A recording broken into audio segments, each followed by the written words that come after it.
কিন্তু একটা হিসাব কোনো মতেই মিলাইতে লাগছি। সারা এমন কেলেঙ্কারি হিসাবটা আমি তো আর কিছু বুঝতেই পারছি না। আমি সকালবেলাতে আজকে গেছিলাম বাজার। তো আমার বাবা আমাকে 500 টাকা পয়সা দিয়েছে। 500 টাকার মধ্যে জিনিস আনতে বলেছে। তো 500 টাকা জিনিসের মধ্যে তোমরাই বলো এইটা কখনো কি করে মিলাবো আমি। এইখানে হচ্ছে আমার খরচ বটে, আর এখানে হচ্ছে জমা হয়েছে। তাহলে আমাকে 500 টাকা পয়সা দিয়েছে, এখানে আমার 500 টাকা মোট পয়সা 500। তাহলে 500 টাকার মধ্যে আমি প্রথম বেলায় নিয়ে নিলাম যে এই বাঁধাকপিগুলো দেখছি বেশ জুত করা আছে, বুঝতে পারছো? তাহলে সেই বাঁধাকপিটা আমি এখানে নিয়ে নিলাম 200 টাকা, বুঝলি? তাহলে আমার 500 টাকার মধ্যে 200 টাকা গেল, কত থাকবে বলো? 300, বটে কি নেই বলো? তাহলে আমার এখানে জমা থাকলো 300। এবারে 300-র পর টাকা থাকে, তখন দেখছি ফুলকপি গুলা বন্ধু ইহা বড় বড় বড় জুত করা ফুলকপি। তখন ওই ফুলকপিটা আমি এইখানে দেখে শুনে আমি 150 টাকা নিয়ে নিলাম। তাহলে আমার এখানে খরচ হয়ে গেল 150। তাহলে আমার এখানে 150 গেল।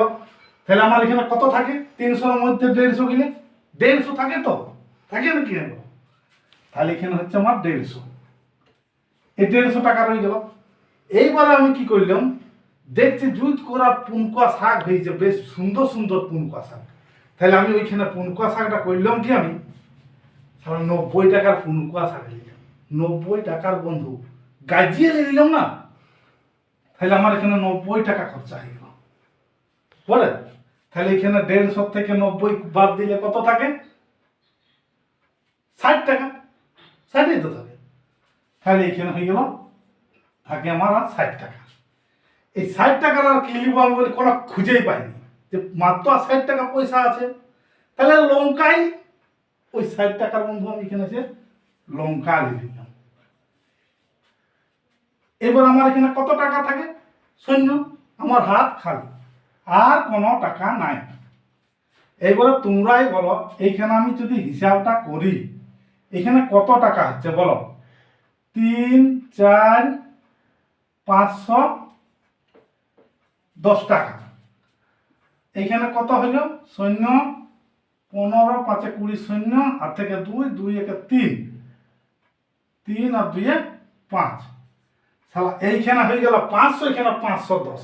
আমার তো মাথা করলে মিলছে নাই। আর শালা কেলেঙ্কারি, আমি এমন বিপদে পড়েছি, ঘরে এসে আমি কোনো হিসাব দিতে পারছি না। কি করব? তোমরা যদি এই হিসাবটা বন্ধুরা করিয়ে দিতে পারো তো আমাকে একটু কমেন্ট অবশ্যই বলবে।